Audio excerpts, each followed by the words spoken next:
Good morning students, कैसे हैं आप सभी। मैं पुष्पेंद्र विश्वकर्मा, आप लोगों का मैथ्स का टीचर। तो स्टूडेंट्स, आज हम स्टार्ट करते हैं क्लास 4th की मैथ्स का चैप्टर नंबर 6, ठीक है, जो कि क्या है, यूनिटरी मेथड।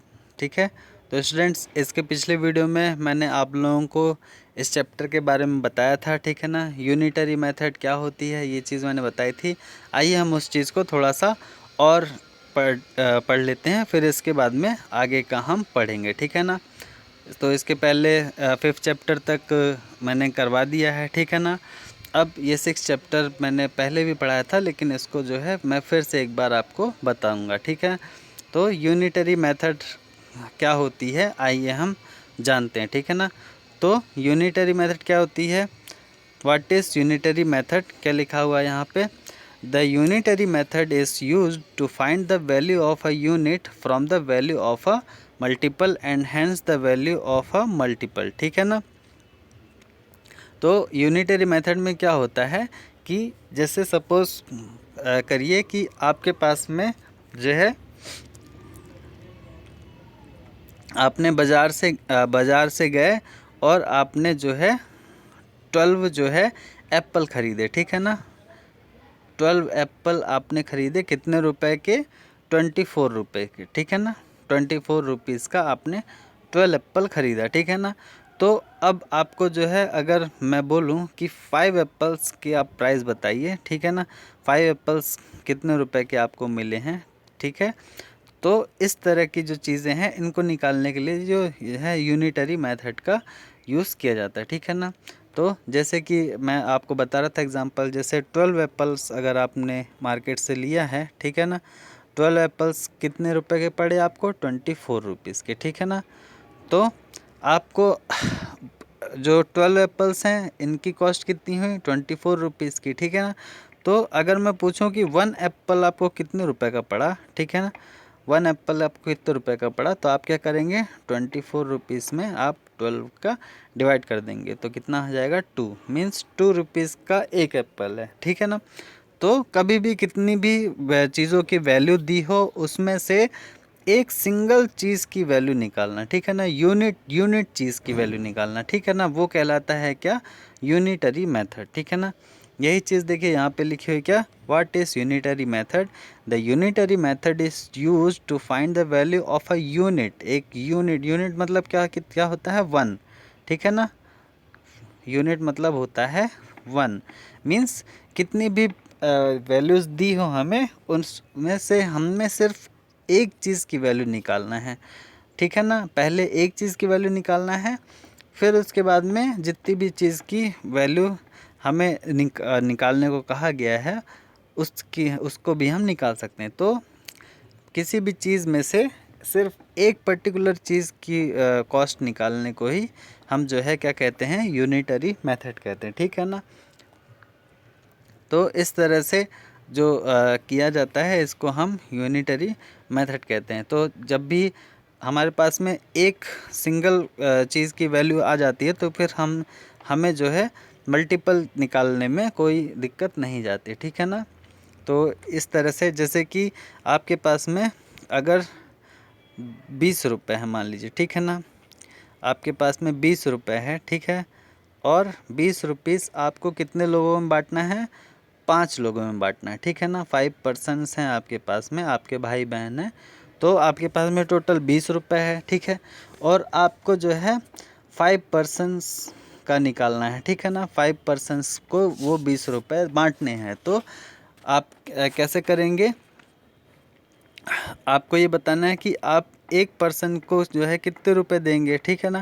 तो एक पर्सन को देने के लिए कितना रुपए होगा, आपको 20 में से क्या करना पड़ेगा, 5 को डिवाइड कर दीजिए, तो आ जाएगा कितना, 4 रुपीज़। मीन्स आपने एक पर्सन को 4 रुपीज़ दिया, ठीक है ना।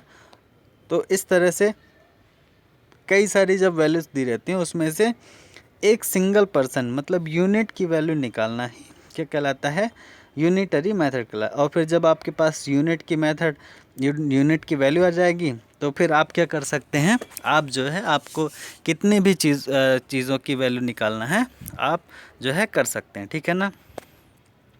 तो इस तरह से जो है यूनिटरी मेथड करी जाती है, ठीक है ना। और यहाँ पे क्या लिखा हुआ है, how we apply unitary method. तो यूनिटरी मेथड कैसे अप्लाई करते हैं देखते हैं, ठीक है ना। तो क्या लिखा हो, when the price number quantity etcetera of many articles are given. जब भी हमें मैनी आर्टिकल्स का प्राइस दिया रहता है, नंबर दिया रहता है, फिर क्वांटिटी दी रहती है, ठीक है। We divide then by the number of articles to find them of one article, ठीक है ना। तो हम जो है उसमें डिवाइड कर देते हैं उन नंबर्स का, तो हमें वन नंबर का आ जाता है। जैसे कि यहाँ पे दिया हुआ है क्या, price of 9 toys equal to 90 rupees, ठीक है। 9 टॉयज़ की प्राइस 90 रुपीज़ थी, तो प्राइस ऑफ 1 टॉयज़ की कितनी हो जाएगी, 90 divided by 9 equal to 10 rupees. 1 toy की प्राइस आ जाएगी 10 रुपीज़, ठीक है ना।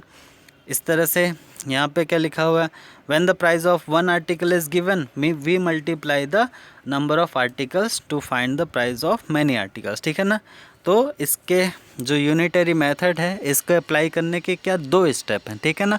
फर्स्ट स्टेप में क्या करते हैं हम, हमारे पास में जितने भी आर्टिकल गिवन रहते हैं उसमें उनका नंबर्स को हम डिवाइड कर देते हैं, तो हमारे पास में यूनिट आर्टिकल की, वन आर्टिकल की प्राइस या फिर कॉस्ट आ जाती है, ठीक है ना। और फिर जब वन आर्टिकल की कॉस्ट आ जाती है हमारे पास में, तो उसमें फिर मल्टीप्लाई कर देते हैं हम जितने नंबर की निकालना है, तो हमारे पास में टोटल कॉस्ट आ जाती है। जैसे कि यहाँ पे देखिए, प्राइस ऑफ 9 टॉयज़ निकाली थी 90 रुपीज़, प्राइस ऑफ 1 टॉय हो जाए कितनी, 90 minus divided by 9 equal to 10 rupees, ठीक है ना।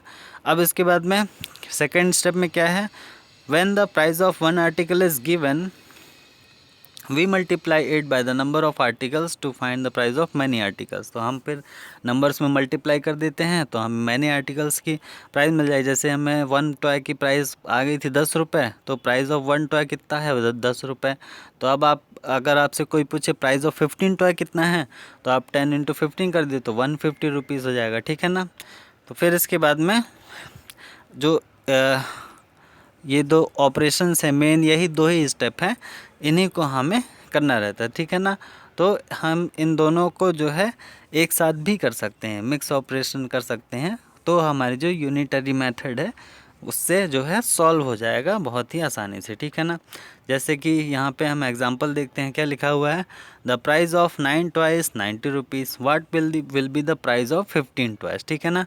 तो प्राइस ऑफ 9 टॉयज़ थी कितनी, 90 रुपीज़, प्राइस ऑफ 1 टॉय कितनी हुई, 90 divided by 9 equal to 10 rupees. फिर उसके बाद प्राइस ऑफ 15 टॉयज़ कितनी हुई, 10 इंटू 15 इक्वल टू 150 रुपीज़, ठीक है ना। तो इस तरह से जो है प्राइस निकाली जाती है, ठीक है ना। और यहाँ पे देखिए एक बहुत ही ज़रूरी चीज़ दी हुई है कि यहाँ पे देखिए आप 2 सिंबल आपको दिखे होंगे, ठीक है ना। पहला सिंबल कैसा, एक बिंदु ऊपर 2 बिंदु नीचे, और दूसरा सिंबल क्या, 2 बिंदु ऊपर और 1 बिंदु नीचे। तो आइए इसको बारे में समझते हैं, क्या लिखा हुआ है। तो ये जो पहला वाला साइन है, 2 बिंदु ऊपर 1 बिंदु नीचे, ये क्या है, that is the symbol of because. इसको जो है क्या बोलते हैं, बिकॉज, ठीक है। तो बिकॉज के लिए क्या सिंबल है, बिकॉज के लिए 2 बिंदु ऊपर है और एक बिंदु नीचे, ठीक है ना। एंड जो दूसरा वाला सिंबल है is the symbol of therefore, और जो 1 बिंदु ऊपर 2 बिंदु नीचे, ये किसका साइन है, आपका देयरफॉर का, ठीक है ना। तो 2 साइन आपको याद रखने हैं, बिकॉज और देयरफॉर, ठीक है ना। आप याद ध्यान रखिएगा इसको हमेशा। क्या लिखा हुआ है, unitary word is derived from the word unit. Unitary जो वर्ड है वो किससे डेराइव किया गया है, यूनिट वर्ड से। First we find the price of unit, सबसे पहले हम यूनिट की प्राइस फाइंड करते हैं। One article by division operation, division operation के थ्रू हम वन आर्टिकल की प्राइस फाइंड करते हैं। Then we find the price of many articles by multiplication operation, फिर उसके बाद मैनी आर्टिकल्स की प्राइस हम फाइंड करते हैं किससे, मल्टीप्लिकेशन ऑपरेशंस, ठीक है ना। दस unitary method involves both operation division and multiplication. तो जो है यूनिटरी ऑपरेशन मेथड जो रहती है, इसमें हम क्या डिवीज़न मेथड भी करते हैं हम ऑपरेशन, और मल्टीप्लिकेशन ऑपरेशन भी हम इसमें यूज़ करते हैं, ठीक है ना। आइए इसका एक एग्जांपल देखते हैं, क्या लिखा हुआ है, रोजी रन्स 200 मीटर इन 10 मिनट्स, ठीक है। How many metres will she runs in 4 minutes. तो यहाँ पे क्या लिखा, बिकॉज डिस्टेंस रन बाय रोज़ी इन 10 मिनट, 10 मिनट्स में रोज़ी की डिस्टेंस थी जो रन करती थी कितनी थी, 200 मीटर। तो डिस्टेंस रन बाय रोज़ी इन 1 मिनट, 1 मिनट में कितना रन करेगी, 200 divided by 10 equal to 20 metre. फिर इसके बाद देयरफॉर डिस्टेंस रन बाय रोज़ी इन 4 मिनट इक्वल टू कितना हो जाएगा, 20 × 4 इक्वल टू 80 मीटर, ठीक है ना। तो इस तरह से पहले डिवाइड करके हमने 1 मिनट की निकाल ली और मल्टीप्लाई करके फिर 4 मिनट की निकाल ली। तो इस तरह से यूनिटरी मेथड में किया जाता है, ठीक है ना। यहाँ पे दिया हुआ है दूसरा, कुछ पॉइंट्स दिए हुए हैं, इसको देखते हैं हम, ठीक है। क्या लिखा हो, unitary method does not work where quantities do not change in proportion. कुछ जगह पे यूनिटरी मेथड नहीं वर्क करती, उनको हम समझ लेते हैं, ठीक है। क्या लिखा हुआ है, 1 stone can chase away 2 crows sitting on a tree, how many stones do we need to chase away 10 crows sitting on a tree.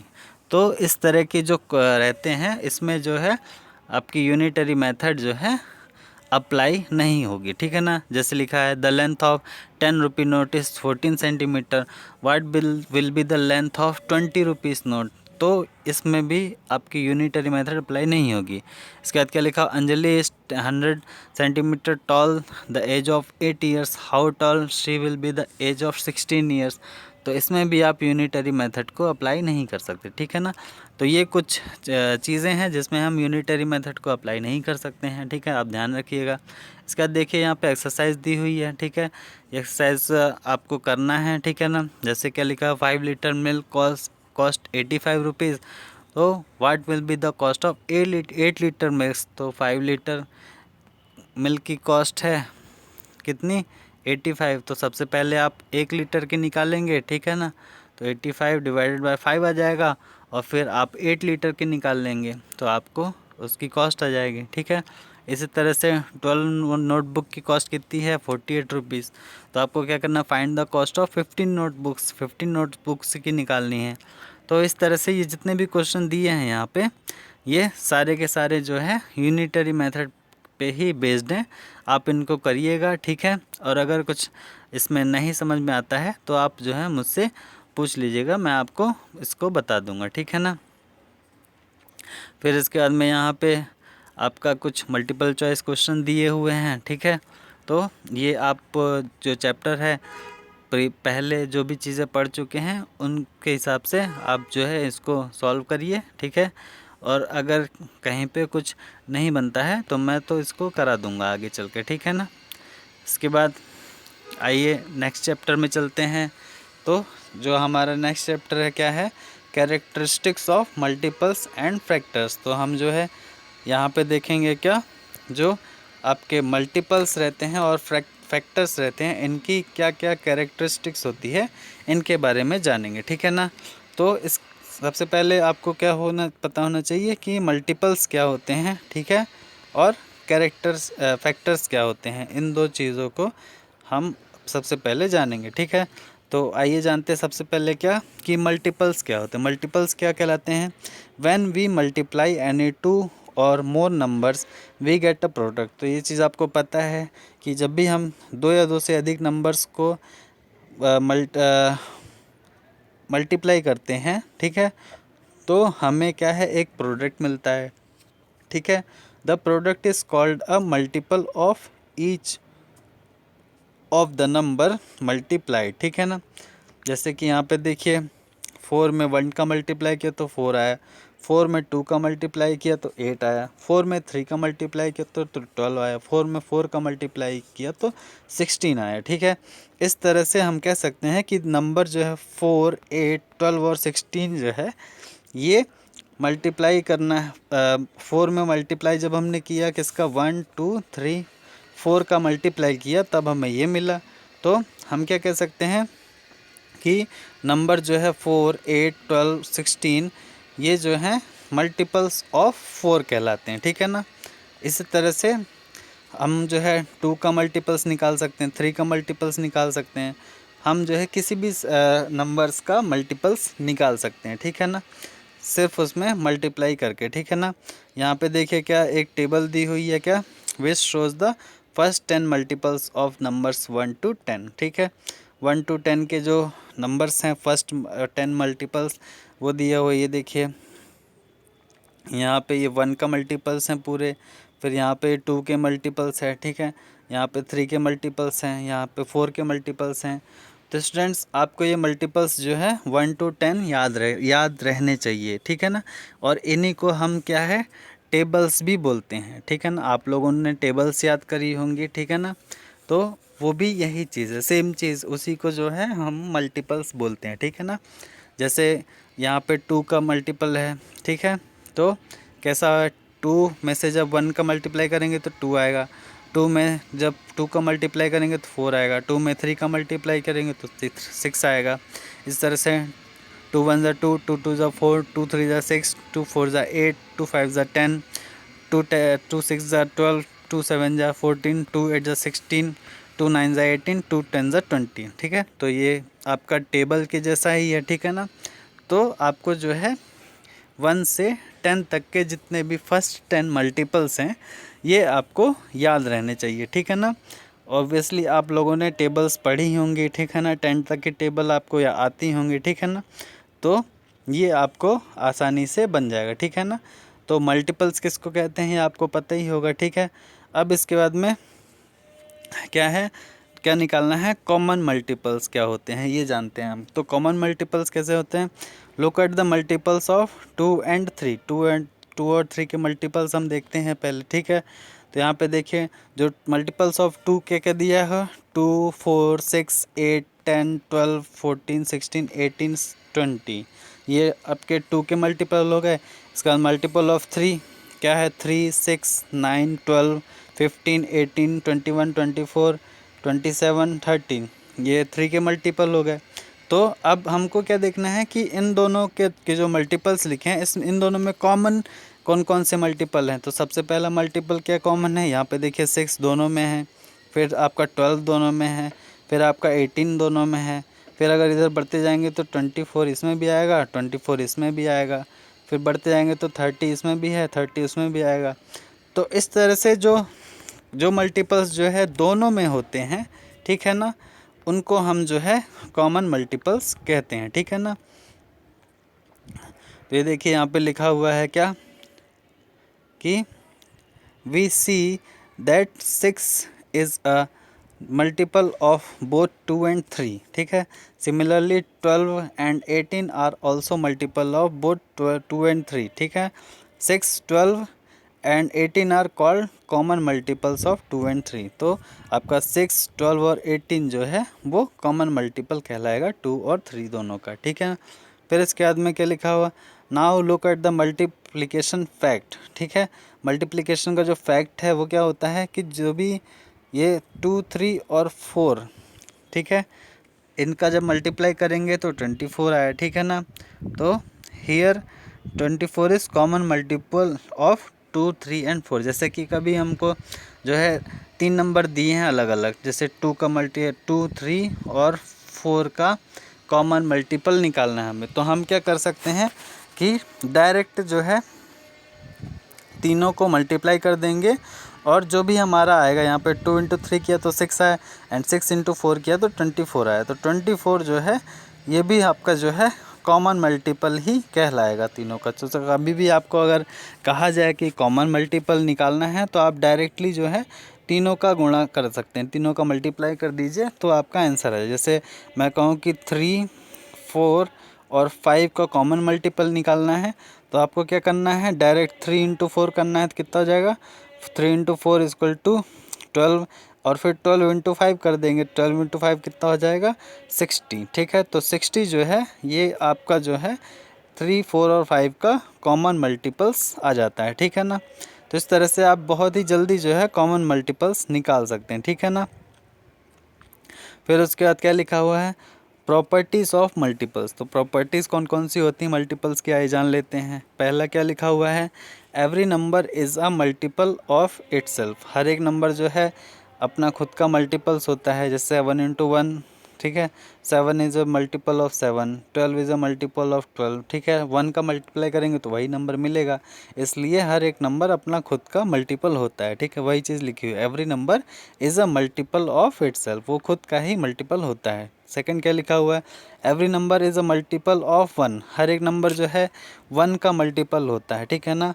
क्यों? क्योंकि 1 में आप किसी भी नंबर से मल्टीप्लाई करेंगे आपको वो नंबर मिल जाएगा, ठीक है। इसलिए 1 को हम हर एक नंबर का मल्टीपल कहते हैं, ठीक है। थर्ड नंबर क्या लिखा, the multiples of a number are not countable. तो जो किसी भी नंबर के जो मल्टीपल रहते हैं, मल्टीपल्स, उनको आप जो है काउंटेबल नहीं रहते हैं, ठीक है ना। आप जितने चाहो उतने मल्टीपल्स निकाल सकते हैं, ठीक है ना। जिस तरह से आप नंबर्स लिख सकते हो जितने चाहो उतने, उसी तरह से आप मल्टीपल्स भी जो है कई सारे निकाल सकते हैं, ठीक है ना। और क्या लिखा हुआ है, every multiple of a whole number is either greater than और इक्वल टू दैट नंबर, ठीक है ना।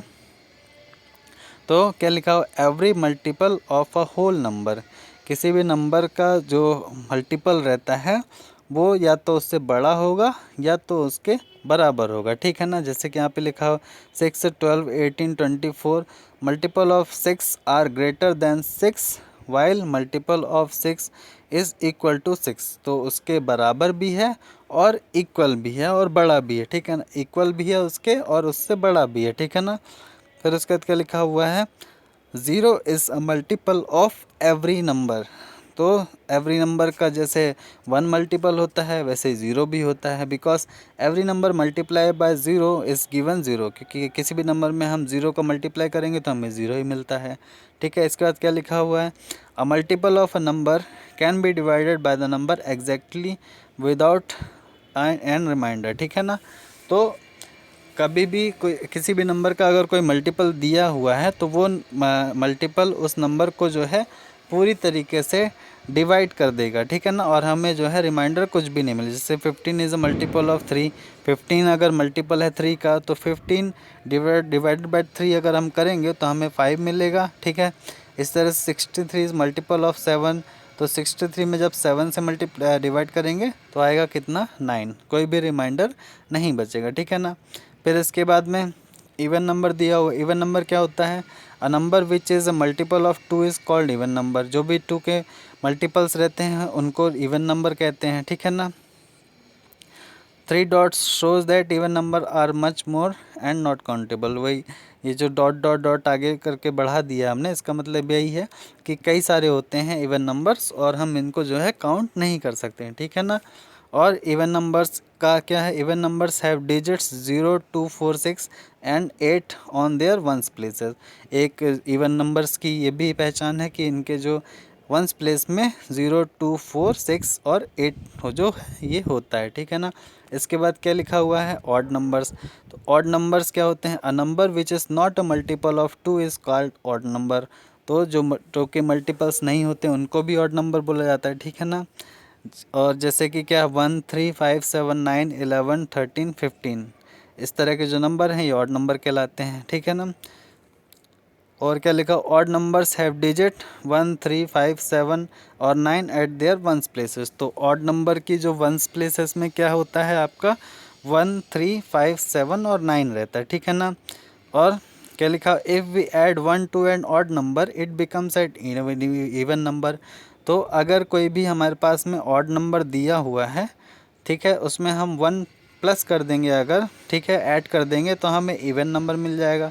और अगर if we add 1 to an even number it becomes an odd number. और इसी तरह से अगर हम किसी इवन नंबर में जो है 1 प्लस कर देंगे, ठीक है, 1 प्लस कर देंगे तो हमें जो है एक ऑड नंबर मिल जाएगा, ठीक है ना। तो ये आप लोग हमेशा ध्यान रखिएगा, ठीक है, कि ऑड और इवन नंबर्स क्या होते हैं, ठीक है ना। यहाँ पे क्या लिखा हुआ है, right the next 3 multiples of 7, 7 के 3 मल्टीपल्स लिखने हैं, ठीक है ना। तो ये भी जो है काफ़ी आसान है, ठीक है ना। तो यहाँ पे निकाला है आपका, right the first 5 multiples of 12।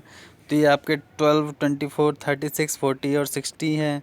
फिर इसके बाद में इस 60 इज़ मल्टीपल ऑफ 12, तो 60 मल्टीपल ऑफ 12 है। इसको चेक करने के लिए 60 में क्या किया, सॉरी 60 में 12 से डिवाइड कर दिया, 60 में